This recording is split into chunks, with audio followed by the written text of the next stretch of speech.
Good evening, coaches. Welcome. This is Online Basketball Clinics. I have straight up 8 o'clock. We like to start on time.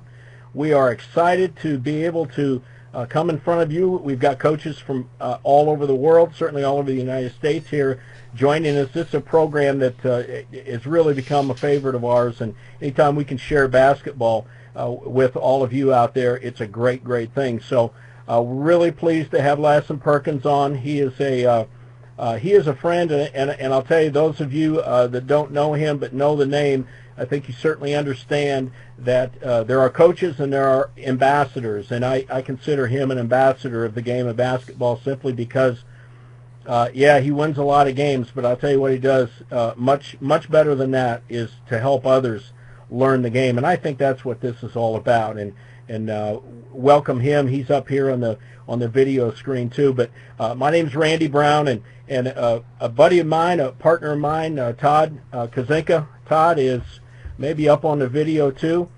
Todd and I started Online Basketball Clinics last year, and they were really a success. We were really excited about the direction we thought we could go with them.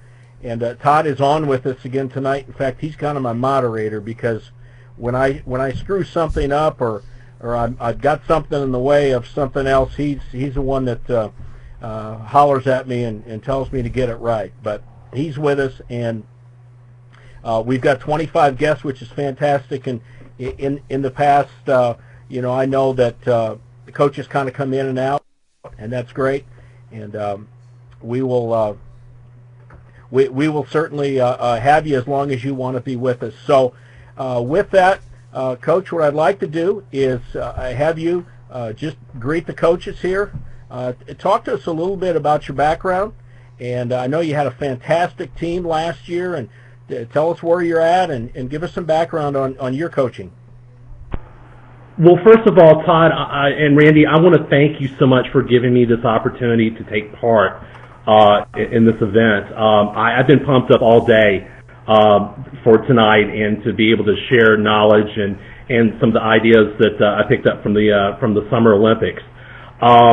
A little bit of background: I've worked at the high school level here in North Carolina since 1993.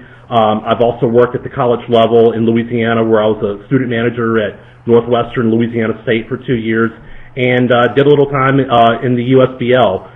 When Raleigh had a club here, and also been involved in international travel, which Randy, you're familiar with, and we kind of crossed paths there in that arena. Right. But in the meantime, the opportunity to write books and videos came along, and I've just been so blessed to do that. And really, the biggest inspiration to me was Coach Don Meyer, and talking about sharing with others and giving back to others. And so, it's just my little attempt to share the different things that I've picked up from watching international basketball. Tell us about your program out there and the year that you had and what you're looking forward to this year. Well, I'm currently at Chapel Hill High School.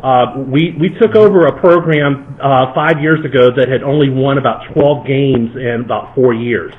And so it was a major challenge to really rebuild the culture and to really establish a winning tradition. And last season we were 26-2. We started out the year 25-0, and then we lost in the last week. We lost in the conference tournament finals and in the second round of the state playoffs to a team from our conference that added a player at the last minute. Well, that player's name is Isaiah Hicks, who is signed with Carolina and is one of the top 20 players in the country. So he was a major difference in the game. And, of course, when you have Coach Roy Williams in the building watching him play, it's packed, and guys are just, playing out their mind in front of Coach Williams. But it was an exciting year, and I know coming into this year we're returning 7 seniors. And, so the expectations are that, we're going to challenge again and hopefully get back to the regional tournament and possibly contend for a state title. Fantastic. Yeah, I know we all watch the Olympics, and what you're going to share tonight is really going to be neat. The game is worldwide, and I personally love watching the Europeans and all the different countries. They just seem to have a tremendous sense for the game, and So we're gonna move on with that. Online basketball clinics, coaches, is something that Todd and I put together about a year and a half ago. We're both excited about sharing the game, and this is an environment that's very interactive, and we've just had a ball with it. The response we've had from coaches has been fantastic, and that's our mission, to share the game. And we want to be able to offer these, every week if we can. We're going to get a schedule out. We would love to have you at some point become members of this, because we are going to have fantastic guests and just have the highest quality online clinic collaboration we think is out there. We have a special offer right in front of me. I have a DVD from Coach Perkins called Great Scoring Plays from Around the World. And that's a fantastic DVD, and I'm going to throw a special offer at you. I give you an opportunity to join my website for a 14-day free trial, and for those that sign up, we're going to give this DVD away, and this is a webinar only entry, and so I'll talk about it at the end. So please stay until the end when Coach gets done going through his plays, and we answer any of the questions, and we will get you involved in that. So Coach has been introduced. Let's move on. Let's start looking at some plays, and we have an awful lot of these, and I told Coach he uses discretion on which ones he wants to use, and I'm going to let him kind of run the show here. These are the set plays. We've got probably, about 12, 13, 14 plays that are all diagrammed. I wanted to show you that outline first, and also, let me just tell you that this is being recorded, and so you're all going to have an opportunity to re-watch this if you would like. Share it with your friends. And we're going to start with this horn set, Coach Perkins, from France. If you want to go ahead and just run through this play. And then, coaches, let's do this. Down in the lower left-hand corner is your chat box. If you have a particular question on this set, please type us a question down in the box. And once Coach has talked about it, we have our questions answered, we'll move on to the next set. But we'll kind of handle it one at a time that way. So if we could, Coach Perkins, take off and tell us about the horn set from France. Okay, well, let me first mention and just briefly talk a little bit in terms of international basketball. And Randy, as you know, and some of the coaches here who have international experience, we have had a big impact on the way the game is played internationally, because it's really been American coaches who have introduced certain concepts to the international community. For example, the drive and kick concept was originally from Stan Albeck, the former NBA coach who was doing a clinic in Italy back in the late 70s, early 80s. And then, of course, the horn set, which has really gained a lot of popularity in recent years, was introduced by Chuck Daly when he was the Dream Team coach and was doing clinics in Europe. So let's start with this first play. This was a set that France used during the Olympics, really to get Tony Parker, in a position that he could go and attack a defender that's either playing soft, or if the defender goes under the first initial screen. So as Tony comes off that first screen set by 4 in the first diagram, on this particular screen, just about everyone's going to go under the screen. They're not going to fight over it in this situation. So when Tony recognizes the defender going under, he's going to start back dribbling to create space. Now, as that's occurring, the 5-man on the opposite side of the elbow is sprinting underneath, and it's going to set a flat angle screen basically on the side of the floor. And what this allows Parker to do is to basically attack either direction, and now it's going north-south versus east-west. Now, 4, after setting the screen, is going to space to the opposite side and spot up. So if you think about on this play, if I's defender comes up and tries to hedge in any way, Parker's blowing by and getting to the rim. Or if they try to help, then he's kicking out to the open shooter. Even if I's defender plays back and plays soft, again, he's coming downhill. So he's coming at a full head of steam, going straight to the rim. And Parker just did a great job of this in the Olympics, of attacking people who would play soft on this particular screen. I mean, and, you still have shooters spotting up on the perimeter. Fantastic. Get the ball to Tony Parker, and something good is probably going to happen. He is an amazing player with the basketball. Any questions on that? If you do have a question on a particular set, make sure that you get us a real quick question in the box. If not, we will move on. All right, we'll move to the next one, Coach. Argentina slip action, pick and roll. Now, keep in mind, all the plays that I'm showing tonight, obviously you may not have a Tony Parker or a Ginobili on your team, but the idea is to really kind of stimulate your thinking and to find something that could fit your personnel, and you might be able to tweak it, in a certain way that would work for your team. The other thing to think about is, what do you do if a team actually runs this against you? How would you defend this action? So going into the Argentina slip action, this is a set that Argentina has ran since 2002, when they first made a scene, or they first appeared on the international scene in the World Championships in Indianapolis. They primarily run this play with Ginobili and Scola.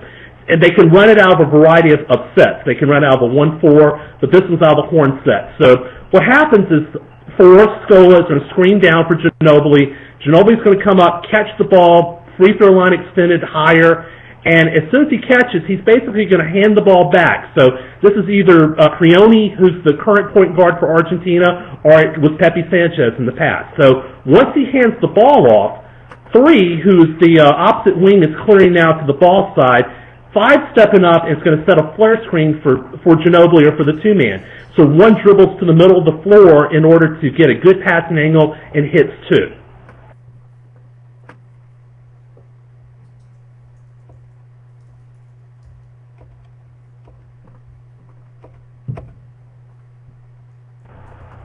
So now, once the ball is in 2's hands, now there's a lot of things that you could do out of this set. There's a lot of different actions, but this is Argentina's favorite play.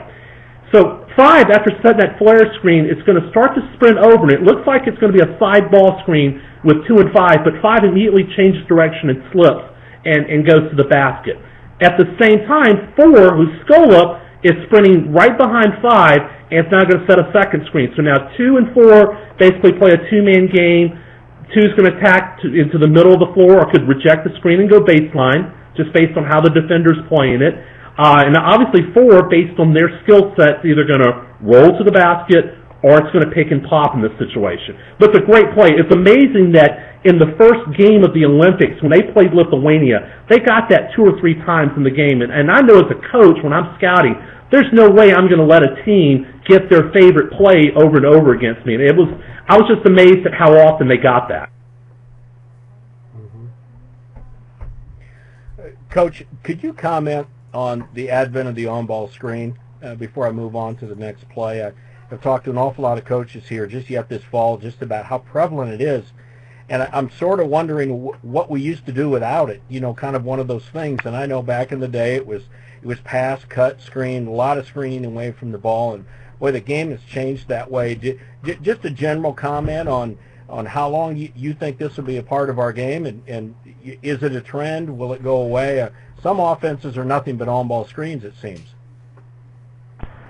I don't think it's going to go away because, especially in Europe, and as Randy, as you know from working with FIBA and some of the other coaches here, it's pretty much a huge majority or the biggest part of offenses. And, it's the reason why it works. It's very effective. And I think, especially now as it trickles down more to the college and high school level, it's really, I think it's here to stay.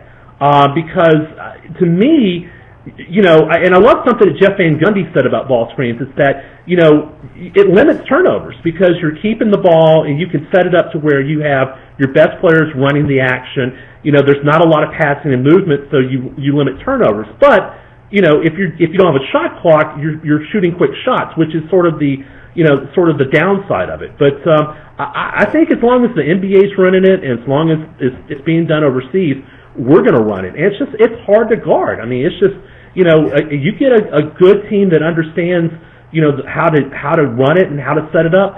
It's really tough to beat. Next play. This is your wedge action.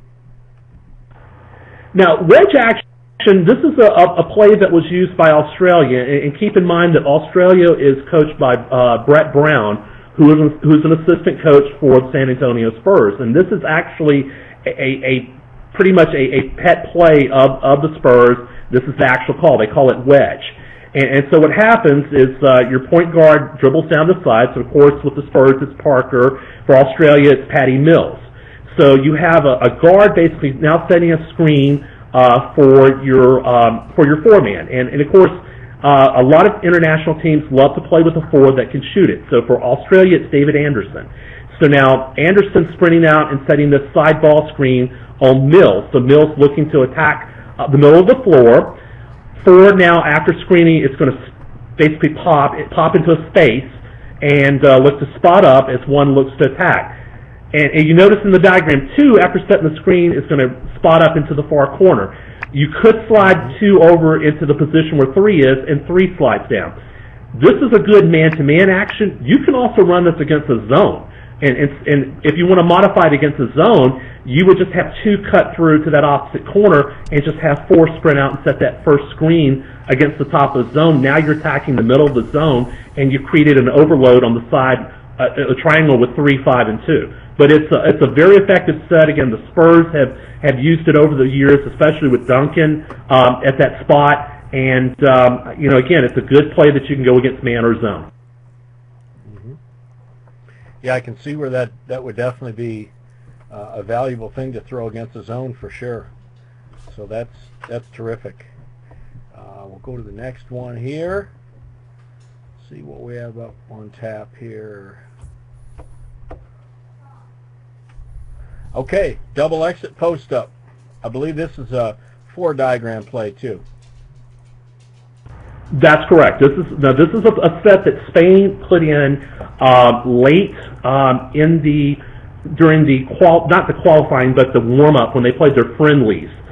They put this set in late, and from what I was able to gather, the Spanish coach Sergio Scariolo, he always loves to have some sort of high-low action in his offense wherever he's coached at in Europe. Now, when you have Gasol, the Gasol brothers, to post up, it makes it pretty easy to run high-low action.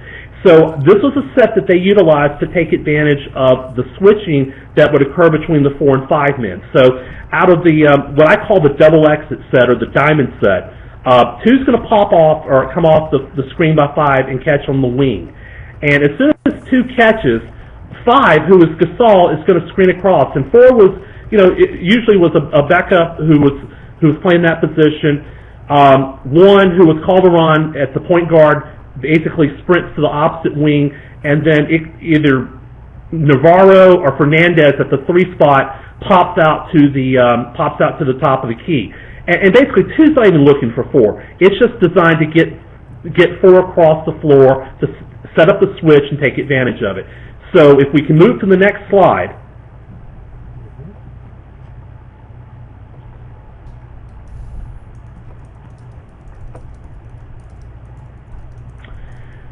2 immediately swings the ball to 3. As soon as 3 pops out, 3's catching it and immediately swinging the ball to 1.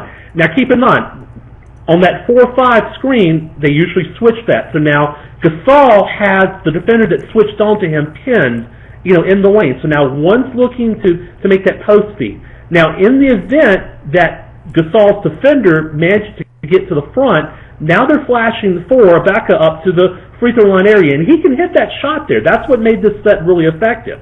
And so once you create the high-low situation there, now you're reading the defense. And then obviously 2 and 3 are sliding into space in order to create the high-low for 4 or 5. Now, one question that came up in at a clinic recently was, what happens if you're not able to feed the ball into 5? Well, you could have a rule that 5 now sprints out and sets a ball screen on 1, and then 4 would have to space and adjust off that. But it's a very effective set if you've got post players and you like to play high-low, and you know that teams are going to look to switch on the big-to-big screen.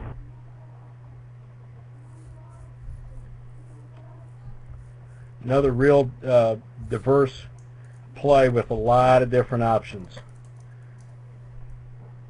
Argentina Flex. Coach, there's a question. Do teams sideline pin or ice the side pick and roll?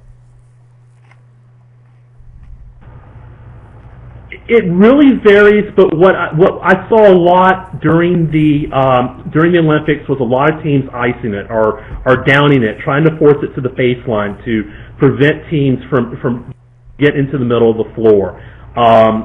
Especially when you have a situation with a guard like a Parker, and maybe you're setting a screen with a 5-man like Turiev, who's not really a pick and pop guy. So they're really trying to get him down, and basically he has less space to attack from. And usually the counter in that situation is, instead of running your side pick and roll at free throw line extended, you're actually bringing it higher, so that just like the first play that we showed with France, your guard has more room to attack the post defender who's trying to stay between the ball and the basket.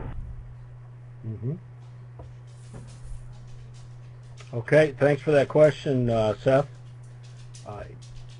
Anytime you guys have questions, just fire away. We'll move on to our next set here.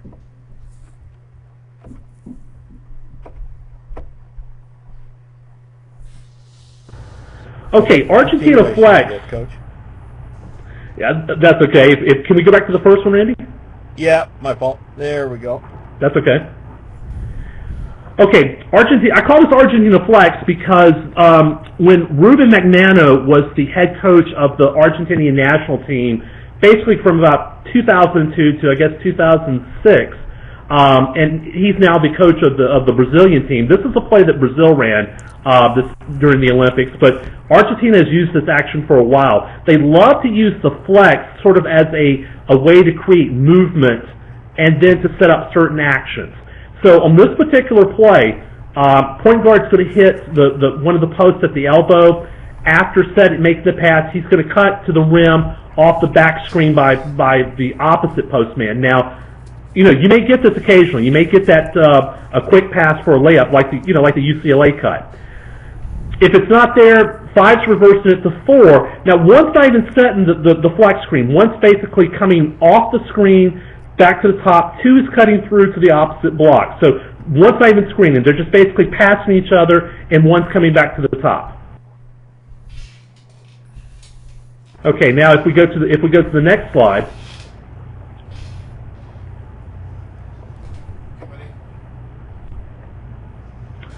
So now 3 starts to cut through when 4 reverses the ball to 1. Now, this looks like a regular flex action. You're thinking, okay, 3's cutting through, 5's supposed to now pop out to the corner, and then 4 is going to screen down for 2. But what happens is that 3 cuts into the lane, immediately turns now and sets a screen for 2. So now 2 is coming off basically a double baseline screen by 3 and 5 back to the same side of the floor that they started on, and now 4 is going to screen down for 3.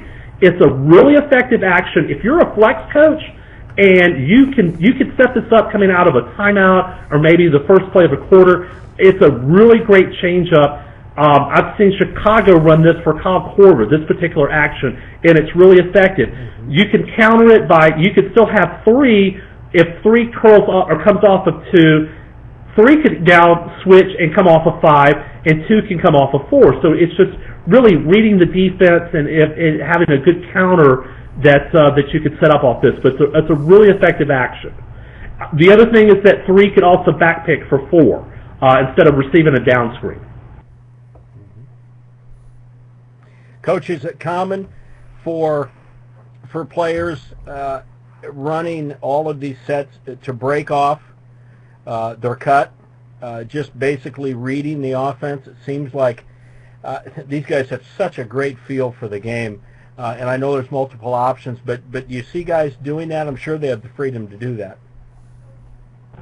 Oh, absolutely. I mean, if you watch Argentina, I mean, they're probably the best at it, because those guys have played so long together, and it's really, it's just reads. And what you'll see sometimes is early in the game, they'll run things to see how the defense has prepared or how they've scouted, and then, of course, late in the game, they'll have the counter or they'll run the counter at that point once they've kind of determined, like say for example on the side screen, okay, well they're downing it or they're forcing it, they're not going to allow us to go to the middle, so now we'll go ahead and, we're not going to show the counter early, we'll show it late when we need it. But that's a very good question, and yeah, I think that as you have experienced players and they start to read and determine, what the defense is going to do in these situations, absolutely you give them the freedom to break things off and to either make a backdoor cut or slip a screen if they're setting a ball screen. Very good. Next play, two-side elbow. Okay, and Jamie, no, I'm not broadcasting from my closet. I'm in my dining room here, so I can get away with that with Jamie. Okay, two-side elbow. This is a play that Russia ran, and if you're familiar with the Russian national team, they're coached by David Blatt, who played for Pete Carrill at Princeton. David Blatt's probably one of the best international coaches there is right now. I'm hearing rumors that he might be the first international coach to get a job in the NBA. He's done a great job wherever he's been. He's currently coaching professionally with Maccabi Tel Aviv. But this particular play is based on an old Pete Carrill action. It starts, they can run it either out of a half-court set or off the break with 4 screening down for 2. So 2 comes up to basically midpoint in the floor, catches the ball. After that pass is made, 3's cutting through to the opposite side, 5 is stepping up and setting a little back screen for 1, and 1's cutting through now to the opposite side of the floor. So if we move to that next slide.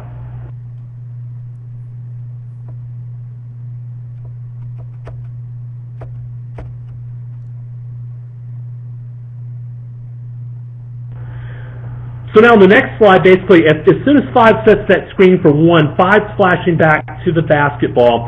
And basically, this is like the old Tex Winter, triple post, the pinch post action with 5 and 2. They're basically just going to play a 2-man game here. So, 2 could get the handoff and drive it to the basket. But what Russia would do is if the defender managed to get over and be able to reestablish a defensive position on 2, then they're basically playing side pick and roll here. And, obviously with Russia's, bigs, it's like Sasha Khan, it's more of a pick and roll. Now, if this is Karolinko, it's more of a pick and pop situation, but Russia really didn't utilize him in a lot of pick and roll situations. But, again, it's a really effective set that you can kind of set up to run, again, a simple 2-man game with your best players on the side of the floor. If it's not there, you can either flow into a pick and roll situation, and you can even add continuity to this as well. If you're in a situation like us as high school coaches and we don't have shot clocks. The thing that always amazes me about these teams, Coach, is the fact that all 5 players are threats to make open shots. And anytime you get, like for instance this play with this on-ball screen here on the right side, you've got 1 in the corner, you've got 3 that's high, 4 can space out pretty much opposite of wherever that penetration comes from.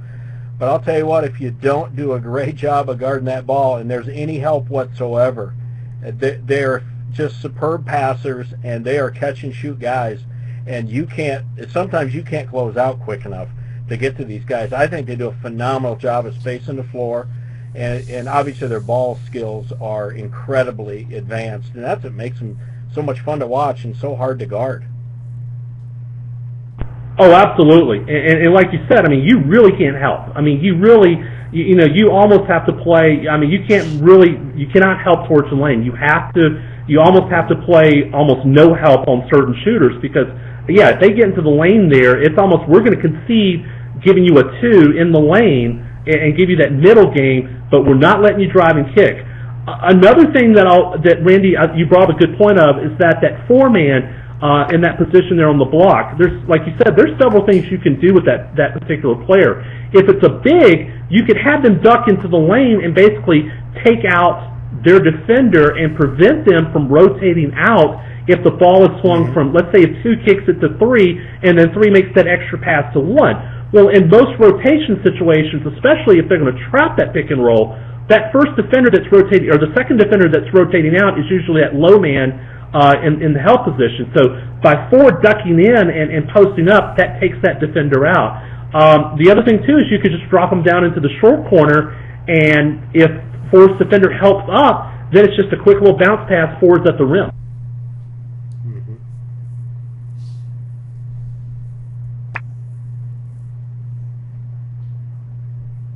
There's just a few comments down there. If you want to go ahead and follow up with any of that, Coach, go ahead. I'll pull up the next play.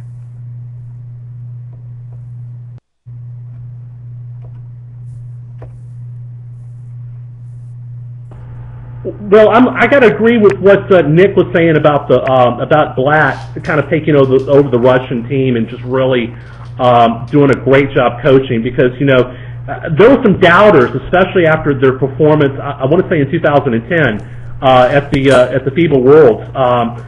A lot of people started downing him, but I think obviously the play of Kirilenko and Shved really made the Russian team better than anybody expected. I mean, I think we all kind of know what Kirilenko can do, but I think Shved was just a major surprise in terms of his ability on the floor. And now you've got these two guys in Minnesota, and it's going to be really interesting to see what happens up in Minnesota this year with those guys. And then if you get a healthy Rubio on that team with Kevin Love, it's going to be interesting. But yeah, I agree. I think Blatt just did an incredible job, and I think that's why you're starting to hear his name mentioned as a guy that could be on its way to the NBA. And I've heard rumors that those discussions are kind of already underway with a team in particular. So it'll be interesting to see what happens.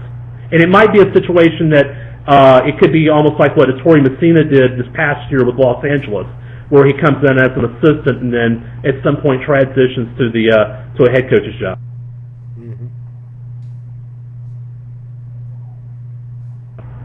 Okay, the next play, 4 down. This is a play that was utilized by Lithuania, and I had the honor back in the spring to spend a week with Katsias Kemzura, who is the head coach of the Lithuanian national team, and what a fantastic gentleman.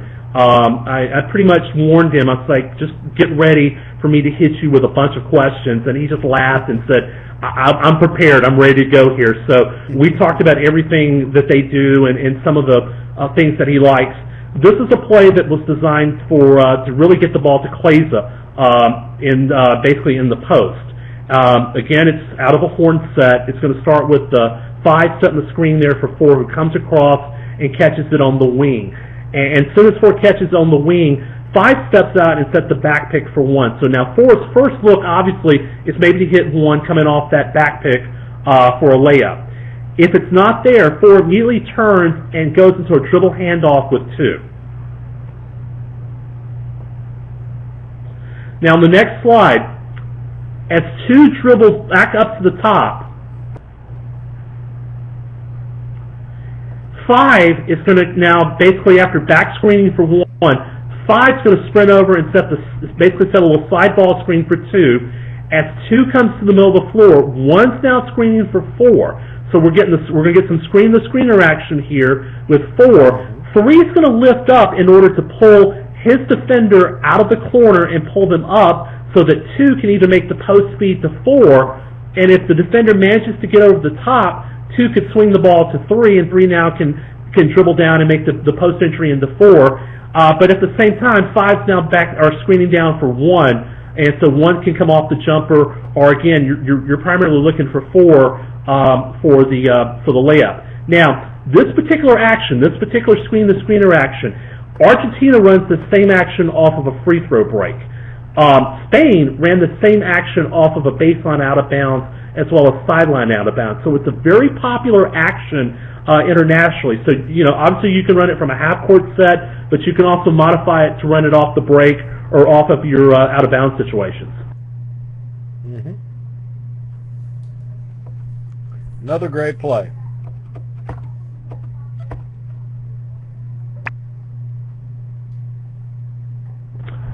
Okay, now another Brazil set, Brazil's horns action. Now Brazil has two pretty good post players in Splitter and Nene. And this was an action that Ruben Magnano used to basically get either player open.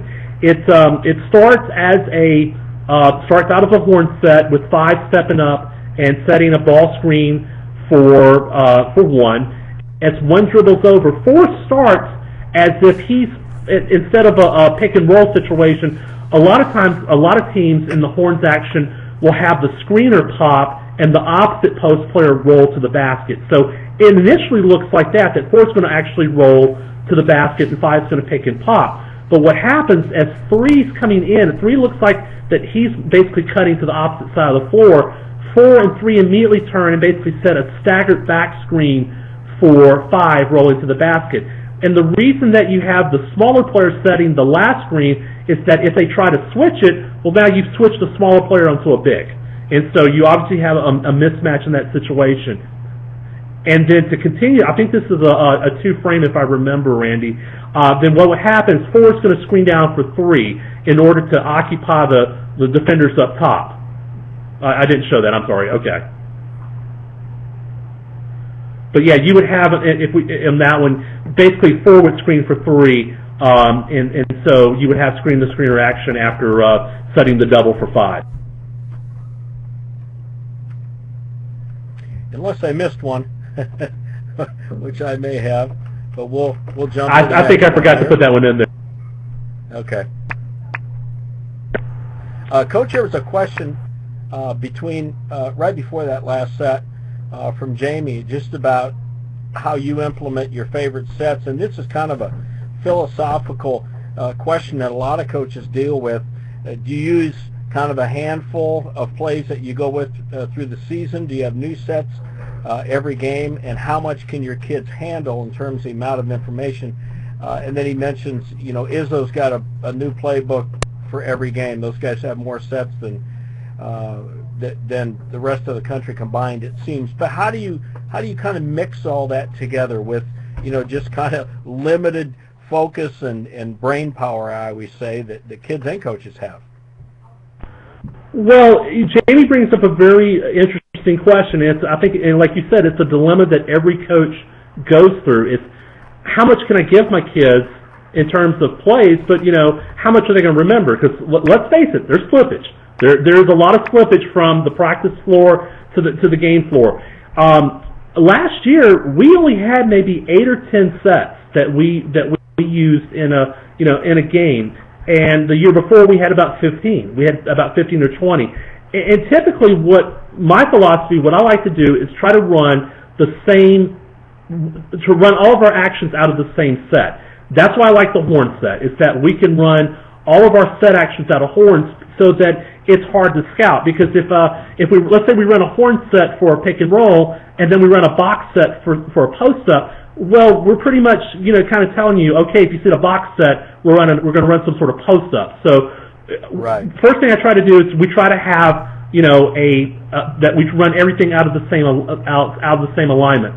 I think the second thing is that you have a base action that you run, and then you have a counter, and that's basically what Izzo does. Izzo will have a base action, like for example, they have something they call their chess series, which is that 2-3 set that they run, where they hit the high post, the guards cut to the basket, and then they come off the down screens. Well, that may be their base action, and now they have a counter, or they have a different call out of that set that they run. So you can get, out of one particular action, you can have now 3 or 4 different counters that you can build from it. And I just think it really depends on your kids. If we're fortunate, we've got our team GPA is 3.6. On average, so we've got smart kids, so we can put a little bit more in. Now, if I've got a group of kids that are a little bit younger, maybe not as experienced, I'm not going to run as much, and I'm going to be maybe a little bit more structured with my sets, and only maybe utilize a couple different things. But it really just depends on what's your fit and what's your philosophy. Because if you're a motion coach, maybe you don't want to run sets. But then again, if you're a motion coach, there comes a time in the game that you're going to want a particular player taking a shot from a particular place on the floor, and you want to know that you're going to have rebound coverage on that shot. Boy, that is outstanding advice. for high school coaches, junior high coaches, anybody with limited time, because just to run through 5-on-0, a bunch of set plays, takes a lot of time, let alone all the attrition that you're going to get when you run them 5-on-5. I had a coach tell me one time, sometimes you got to trick these kids. You tell them, I'm going to teach you one play, but we're going to do a lot of neat stuff off of this one play. Well, basically what you're saying is, I'm going to give you something that looks the same, but it's like 15 different plays. And what a great approach, I think. The confused player is just not a very good player at all. And if we can keep them in a clear frame of mind, I think they can execute much better. So I think that's terrific advice. Absolutely. It goes back to the old joke that, about Tarkanian said that, that the more your players think, the slower they get. And, of course, Don Meyer says, well, that's the reason why Tark didn't have his players go to class. So, again, you really want to, you want to make it simple and really focus on the execution part versus, having a kid look over and go, okay, well, 5 down, what is that? Did we work on that, or I'm not sure. So, hopefully you got a player at that point, you just say, hey, you go get the ball, everybody else get out of the way, he's going to handle it from here. Coach, I want to go back to one of the previous sets, the Brazil. We had a question on the Brazil horns action. Let me see if I can find that. Gabe says number 2 stays in the corner or rotates up on Brazil horns action. And I think this is where we're at right here, I believe is what he's asking. Gabe, that's a good question. On that one, two really should be lifting up, and the reason why is to pull his defender out of help to possibly help on 5 there. And if he does, instead of making the post feed, then you could probably skip it right over to 2 on the wing for the open jump shot. So in that situation, 2 really should be lifting up and almost coming to maybe almost a halfway point where if his defender does close out, now it's a longer closeout, and 2 can either drive it or, of course, if he's slow in the closeout, he can shoot the jump shot. Seth makes a comment down in the chat box, Coach, that they like to do the same for baseline out, which, again, is a small fraction of the game, but yet an important part of the game. And do you try to teach your kid 8 out-of-bounds plays, or do you teach them one set and do different things from it? So, again, I think that applies and is pretty consistent. So appreciate the comment by Seth.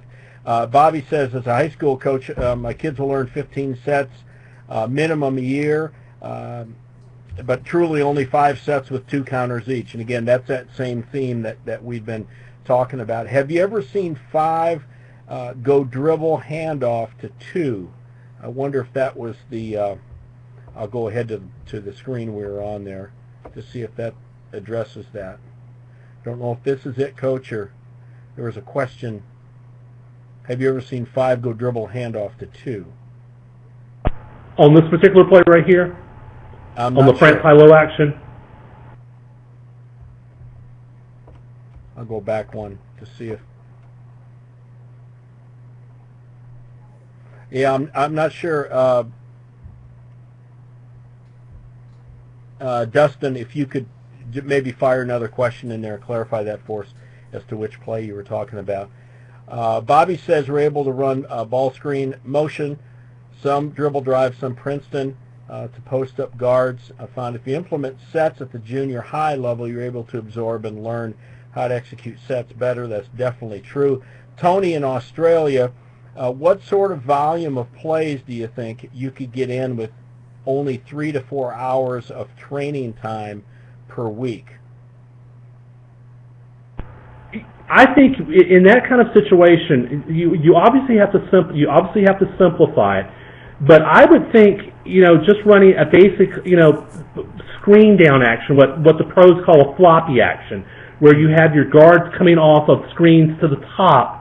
And you catch it, basically you catch it, and you catch the ball on the wing. You're in a 1-2-2 set at that point. From there, you can do a variety of things. You could go ball screen. You could go into a motion. You can obviously throw the ball inside. And the nice thing about that is that you could also structure it so that your sideline and your baseline out-of-bounds play is basically the same thing as your floppy action. Mm-hmm. So now you have one action that you've taught, and you have all these counters that you can run out of it. And again, you're just focusing on that versus having to throw in a bunch of plays, and hopefully that your kids can remember. Because I've been in that situation in AAU where, we only have a couple hours per week, and, unless you've just got great talent, on your AAU team, then, you got to have some things to make them look good. Mm-hmm. Dustin came back and said if 5 would fake the 3 and then go dribble handoff on France. So I took it back to this.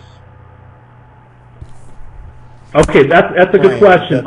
On this particular set, you could, but this was actually a set that the French women ran during the Olympics. And what happened was that 2 comes and gets the handoff from 5. So 2 basically comes off the 4 screen.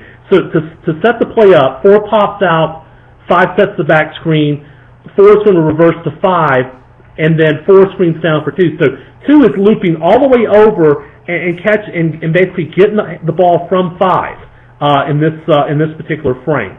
And then as we move to the next one, as soon as 5 hands the ball off, 5's now screening down for 4, and so on the reversal pass from 5 to 4 is now looking high-low. So now 4 is looking to make that post feed into 5. If it's not there, if 5's defender manages to get over the top, then 1's lifting up towards the wing, 4 can now swing it to 1, and 1 now makes the post feed into 5. But Randy, if we could go back to that first frame, that first frame of France high-low, the Greek men run this very similar action, and they run it with Kalentis, the kid that used to play for Florida. And what they like to do off this is when 2 comes up and gets the ball from 5, basically they go right into a pick and roll at that point. So 2's coming up, getting the handoff from 5, 2 immediately changes direction and drives into the middle of the floor. So 4, after screening, spaces out, 5 would roll to the basket, and 3 lifts up. And I have all this diagram on some other playbooks that I'll be happy to share with the coaches.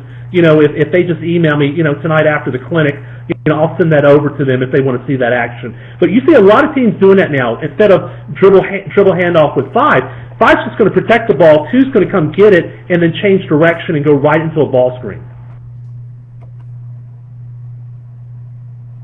Coach, what I think I'll do, let me take this opportunity to do some sharing here. If I can find this. I have your notes from that you had sent out, which has all these plays on it. And there's a real neat feature of this product that we're on, Talk Fusion, that allows me to throw documents up and share them with everybody, and I just need to find them now. I had that out here all ready to go. I will find that and throw that up in the file share box and let everybody have those. Next question. I used your Euro ball screen offense the past 2 years and love it. So you're having an influence here on these coaches on the call. That's great. Well, the Euro ball screen has really been great for us at Chapel Hill, and has it's an offense I really love because we've had some success with it. In fact, Jamie and I did a book on it together, and it's just really effective. And if I could tell the story, I had an NBA assistant coach tell me that he showed this ball screen offense to a coach that he worked for, and this is a Hall of Fame coach, and they put it in for a game against Miami and beat Miami 2 years ago. And this particular coach told me that if he went back to the college level, that he would run that European ball screen offense. And This past year, there would be times I'm watching Kentucky, they ran it. I'd watch Duke, they were running it. Saw Minnesota run it. It's really effective, and especially at the high school level where there's no shot clock. If you get 3 or 4 reversals, you're shooting layups, or you should be getting a high percentage shot with it. And it's really come to a point where we see more zone than anything, because if a team goes man and we get this a couple times, we're getting some good looks. They're quickly switching out of it. Mm-hmm. Hey, Randy, I just wanted to... Okay, I found my document. So Randy, what we're going to do, coaches, we've got a file share box here. I've just uploaded the sets for you, and you're going to see download over to your right, and you just simply click download and save that wherever you'd like to save it on your computer. And all the plays that we're looking at tonight actually came from a PDF document that the coach was good enough to send out, and that I got my hands on, and you're going to have all of these plays at your disposal.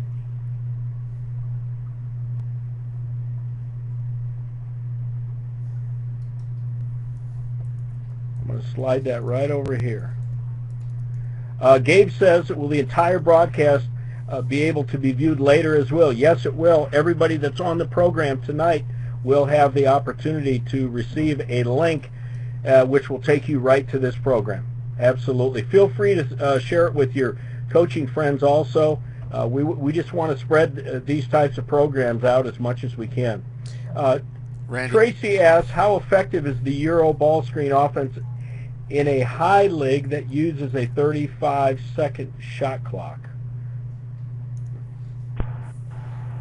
I think it can be effective. I think that you could really, get maybe 2 to 3 reversals out of it before you get down to the point of where, you're having to run something maybe late in the clock. But, a lot of teams, when they get to that 10-second mark on the shot clock, they're usually running a ball screen anyway.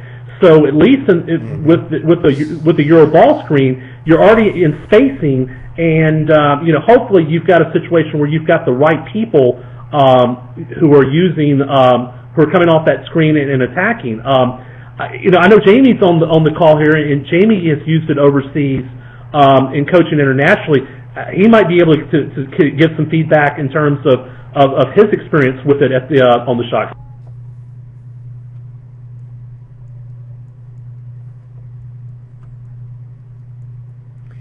Yeah, you bet. Feel free to type in some comments there, Jamie, on that. And it looks like Nick is running it also and having great success with it. Got a ton of looks off the reversal ball screen. And if you can just keep up with, in Massachusetts, our shot clock is 30 seconds, and it still works for us. Coach Hepley out in Massachusetts.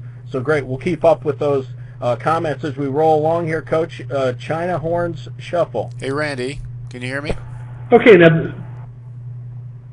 Yes. Just really quickly, I just wanted to also remind you, if you wanted to try the whiteboard feature, if Coach wants to go over some points later, and I don't know if you did try it already, to because you can set it so that anybody can write on the whiteboard after he goes through these sets. If he wants to try that, just something to keep in mind.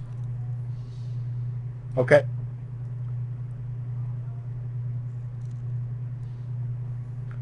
Go ahead, Coach. All yours. Okay, so the China Horn Shuffle. Basically, this is a variation of the old Dean Smith B series, the Shuffle Cup play, which everybody has run at some level. Some teams have called it the Kansas Shuffle. Over here in Tar Heel country, it's called the B series.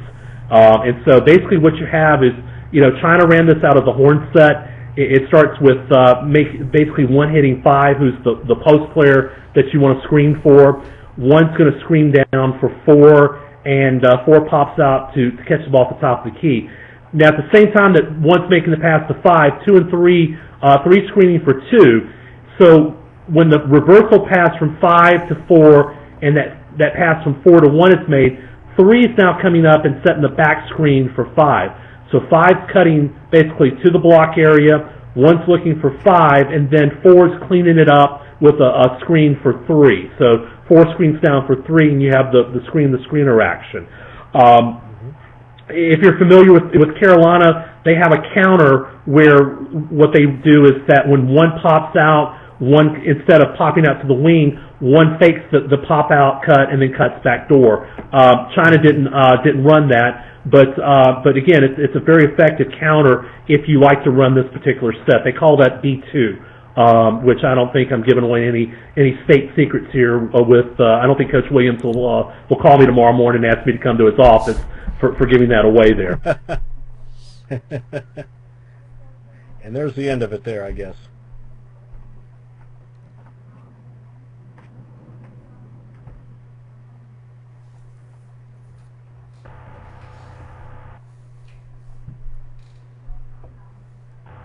We'll okay, what's our next one here? Lithuania 3 down.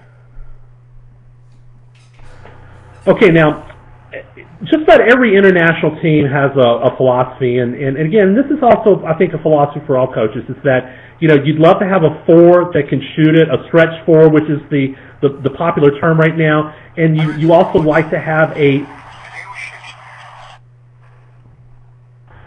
you also would like to have a 3-man that you could post up. And so this is Lithuania's 3 down. In the past, they would run this for Siskauskas, who played for the Lithuanian national team and had a great career primarily with CSKA Moscow. But it starts with, you can run it off the break or run it out of a half-court set. But 1 dribbles over, 2's going to come off of like a little loop action to the top of the key off of 4 and 5. Now, at the same time, 3's cutting towards the rim, and as 2 comes off the first screen by 4's popping out and catching the ball from 1, 3's down in position and posting up. So 4's looking to make that post feed into 3. 2, who comes off of that initial screen by 4 and 5, is going to sprint all the way to that opposite corner, and then 5's setting a little flare screen there for 1 in order to occupy the defenders there so they can't help on a possible feed into 3 there from 4.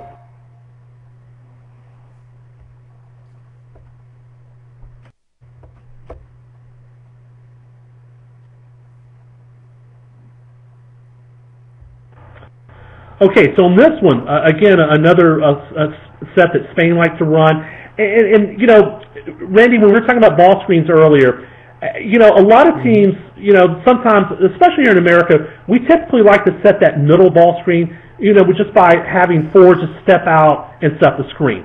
And you get into the middle, the flat ball screen or the middle angle screen. But what a lot of teams are doing now is having some sort of false movement or an action in order to occupy the defenders and then sprint the screener to the ball, because the idea is that you want that screener to basically have separation from the defender and get there so that the defender is now late and it's almost impossible for them to hedge or to help in that situation. So on this particular play, it's just a quick over-under action with 2 cutting over the top of 4, 3's clearing out to the opposite side of the floor. As soon as 2 clears off of 4 sprints up into the middle of the floor and sets that flat angle screen with their shoulders pointing towards half court and allows 1 to come off of either side here. Now, if 4 is a shooter, 4 can pick and pop. If you want to put a bigger player there and switch, let's say, your 5 with your 4, then 5 could roll opposite of 1 and you can play pick and roll. And then, depending on your philosophy, you could either put your 4-man down in the short corner, or you could spot your 4-man up if he or she's a shooter, and you spot them up on the perimeter. So now you're running, you're into more of a spread pick and roll, which is, again, something that's become very popular in recent years with a lot of teams playing with a stretch 4, a 4 that can shoot it from the perimeter. Mm-hmm. We had a question here from Kevin. Do you ever take your non-shooting post and play him as a weak side duck-in or in the short corner, kind of like Kansas fist offense? Yes, we have done it in the past where our non-shooter basically goes to the block and ducks in. And I think that's a very effective option if you have, because you might have a situation where let's say you've got a football player, a big lineman, that plays basketball, who's playing football, who comes in, they have maybe some limited skill in the post, but they're pretty big. They can take up space. A duck in is a very effective move. I mean, let's face it, how many championships did John Wooden win with that UCLA offense and that simple duck in for that high-low? So, that's a very simple post move to teach. And, I think that, personnel-wise, when you have a situation with a post player that's limited, that's probably the best option versus putting them out on the top in the perimeter and having them have to make a decision with the ball or possibly even try to dribble the ball. Right. Now, in this diagram, continuity here. Yeah, now this is just a variation of that middle ball screen that we just showed. Just another way to get into the action. And again, the idea is to basically occupy for his defender and make him or her help here, not on one screen but two screens. So one now sets that wide pin down for three, and you're also now changing who you're running the middle pick and roll with, because the first diagram it was just for one. Now we're running it for our three-man, or this could be our two-man, right. Depending on who you want to utilize here. But as soon as three catches, one's now cutting off of four, two's lifting up, and then four sprinting up and setting that ball screen now for three. Mm-hmm.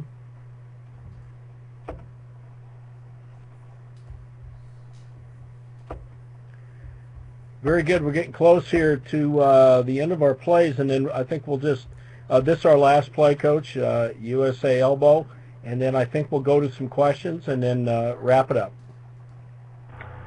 This is the first play that we ran in the Olympics for against France, and let's face it, you don't really have to run a lot of stuff when you have LeBron, Carmelo, Chris Paul, Kobe. I mean, Kevin. It's just, it's a dream, to have a team like that on the floor. But this is pure Mike D'Antoni. This is just a great D'Antoni action. You're putting your best athlete three at the elbow. Obviously, this was LeBron. As soon as he caught it, your five-man, Chandler sprinting over, setting that middle screen and roll. Three's looking to attack the rim. And basically, if you get a switch in this situation, all you got to do is throw the ball up towards the rim, and five can go catch it because you've got a smaller player switched over onto the five-man. And then obviously three could drive the mismatch and get to the rim. You have 1 and 4 spotting up. The other thing that you could do off this play, and this is something that Butler, during their years that they went to the Final Four, they would make a killing off this. It's that basically if a team likes to hedge in this situation, three comes off that screen. Notice two's lifting up here to the wing. Well, three would immediately just kick it right back to two. Now five's just turning and locating that defender on the high side and pinning him and throwing the ball inside, because there's no way that five's defender can help on that ball screen and now recover back to five posting up. So it's a really effective action, especially if you've scouted and that the team likes to hedge on a ball screen. Mm-hmm. And to answer Nick's question, yes, yep. this is a play that D'Antoni ran for Sotomayor. This is pretty much a Sotomayor play to get him rolling at the rim, and really, if that was Nash or whoever guard it was, like I said, they switched it, or even if they didn't switch it and still they could, even if they went over it and he rolled, you're just throwing it at the rim and he can just catch it and go up with it. Bobby asked about, he's in Southwest Ohio, a lot of teams just try to eliminate the on-ball screen with hard, aggressive traps. What's something you've seen in this game here, Coach, that is effective to immediately do to counter someone that's coming hard to trap on an on-ball screen? Well, I think it depends on when the screen occurs, because if we're talking about a trap that occurs as the ball screen occurs, then I think there's a couple things that you really have to teach and you have to emphasize. The first thing is that you're no longer in your half-court offense. You're now in press offense.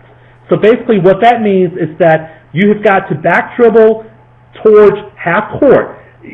What I used to do is we used to teach the back dribble towards basically back towards the corners. Well, you're just inviting another trap in that situation. Right. So if I back dribble at an angle towards the middle of the floor, I'm creating what Fran Fraschilla always talks about, time and space.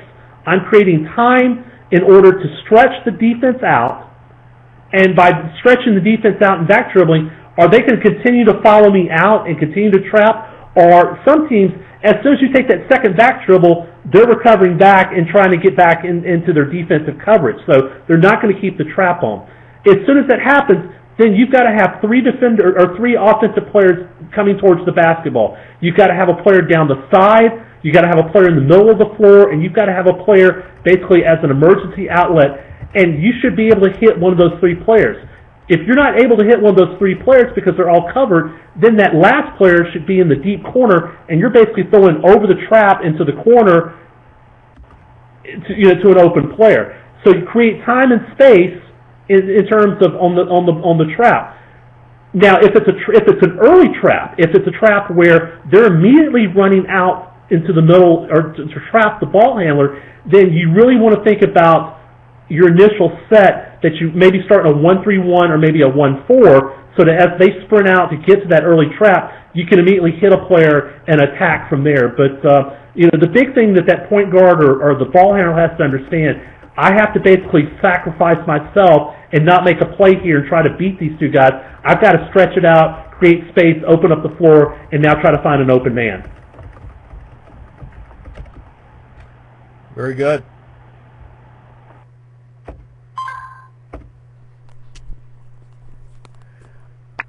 I want to make all the coaches aware of where they can go to tap into the brilliance of this guy that we have and are very fortunate to have on this program. I'm going to go get the link so I can paste it right into the chat box here for everybody. But Full Court Basketball has a catalog full of Coach Perkins DVDs on just an awful lot of great subjects, and I'm going to pop it right in there. If you guys click on that and want to save that, bookmark it, refer to it later, a page will pop up with 18 different DVDs. And Coach, what I'd like to do too is if you we got your PDF of your plays. Do you have an email that you could share with the coaches? Certainly there's going to be some questions maybe about some of your products, or a question about some of the plays, or just basketball or coaching in general. I know I have it, but I'll let you type that right in there if you would, and then I'll go to our last page. I'm sure these coaches would love to touch base with you.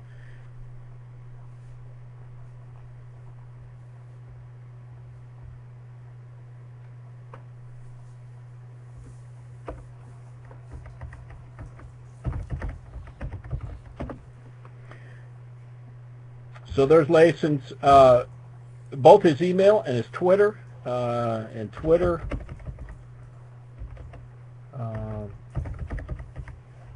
Yeah, it's Coach Perkins, not COA. I have a typo there. Randy, let me mention to everybody that if you email me, I have a spam filter set up. So just mention that you were on the clinic on the call tonight. And I mean, I'm here to serve. I will help in any way possible. I know there's some coaches here that get some of the mailings that I like to send out on occasion to everybody. And again, I will share with you anything that I have or help you in any way. Just feel free to email me and just let me know what I can do. Well, we sure appreciate that. Like I said in the outset, I just really consider you a small group of guys, and there's great guys in this profession, but a small group of guys that will basically give the shirt off your back, and I really appreciate that. We need to protect this profession. We need to protect this game, and the only way we can do it, one of the great ways I think we can do it, is to share, especially with the younger coaches, to try to give them, get them on the right path to start. And boy, we can't take this knowledge and experience with us, so we might as well share it with everybody else. And that's just the way I like to look at it too. I know Todd does the same, that's why you're a perfect guest for us. I've got this DVD right here, and this comes from Coach Perkins, Great Scoring Plays from Around the Globe. And what I'm going to do on this last page here, if you would like to have an opportunity to win this is a $30 DVD. On the screen, go to my website, CoachRB.com. I'll type it in here so you can just... And I have a membership site that's got hundreds of videos, clinic videos and notes, video highlights. I've got a lot of my FIBA stuff up there, articles, diagrams, and plays, advice from just a lot of the great coaches I know in the game, exclusive member videos. And then, Coach, what I've done is I've taken this game, and what I've tried to do is for a coach who's interested in, let's say, a ball handling drill or how to handle a troubled player or a parent. I've tried to take the game and put it in 25 different categories so coaches can just dive in to each of those collections.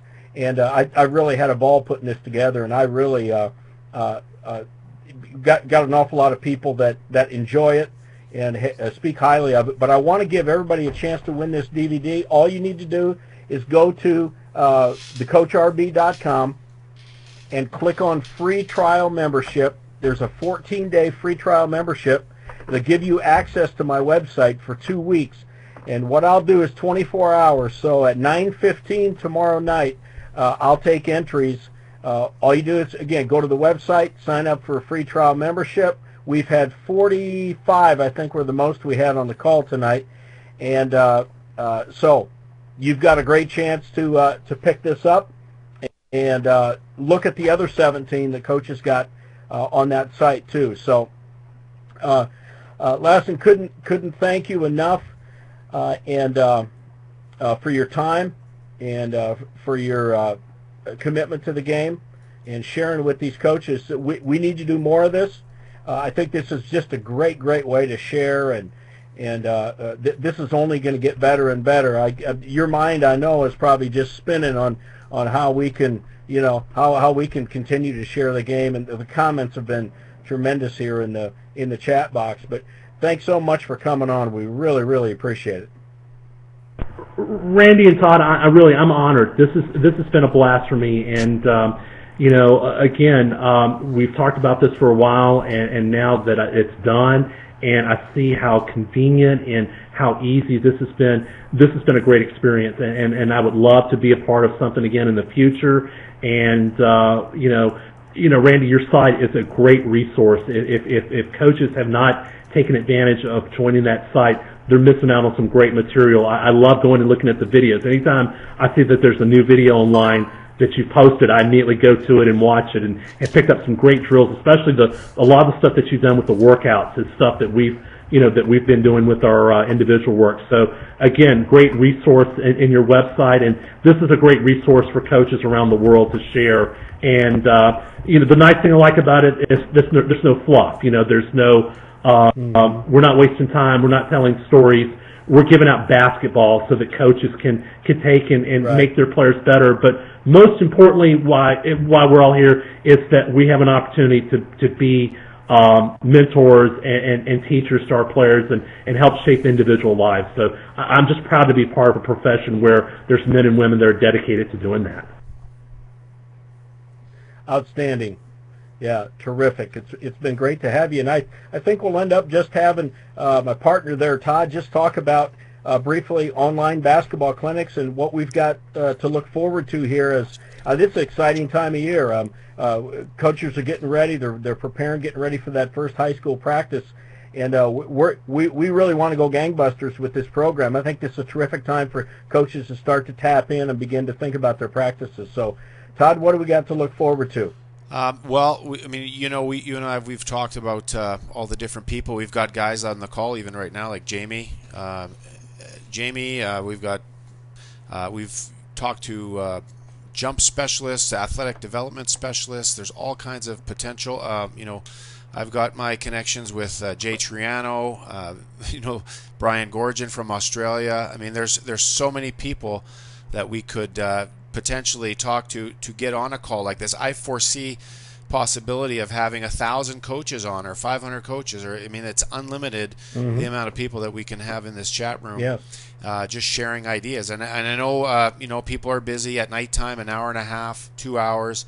If you go to a clinic, it's travel time. You're there for 2 days, and you pick and choose what you want to go watch. But something like this, if you have shorter clinics more frequently, I think it might be more advantageous for people, and people might be able to get more out of that, where their minds don't turn to mush at the end of a 2-day clinic where your brain's saying, I can't absorb any more information. So I think these shorter clinics more frequently are a great way to go. So we'll just keep advertising on onlinebasketballclinics.com. Sign up for the if you haven't already, for the newsletter, and then you'll get the updates for future clinics, as well as our Facebook page, which is Online Basketball Clinics on Facebook. Right. And the other thing too, we thought about what a great alternative from going to clinics. Not that clinics aren't great, because they are, but we're going to have a rebounding program. We're going to have a program just on footwork. Paul Hoover, a shooting specialist, is going to be joining us for one of our future programs, and it will be all shooting. And I like the idea of themes, because you're right. You sit there and watch 8 offenses, 10 defenses, stretching drills, tennis ball this, tennis ball that, and you don't know what to do by the time you get home. So, yeah, we like to keep it in a theme. Obviously, Coach is an expert in international basketball and, of course, the set play, so that fits out great. We got a chance to focus on that for an hour and 20 minutes. So if you're not sure if we have your email address, please type it into the chat box. If you received an email about this program, then you are on our mailing list, and you will get every mailing that is ever sent out. So be assured of that. And then last thing, I've already got a couple entries, by the way, for the DVD. So don't waste time now when you get done. You take care of that, because I've already got a couple guys that want to win that. But the other thing is that we just would love your feedback. We would like to know what you want to know. What specific things. We really need a program in high school coaches dealing with parents and dealing with players. I think that would be a terrific. So we need your feedback. We love the fact you took the time to come out. This is great.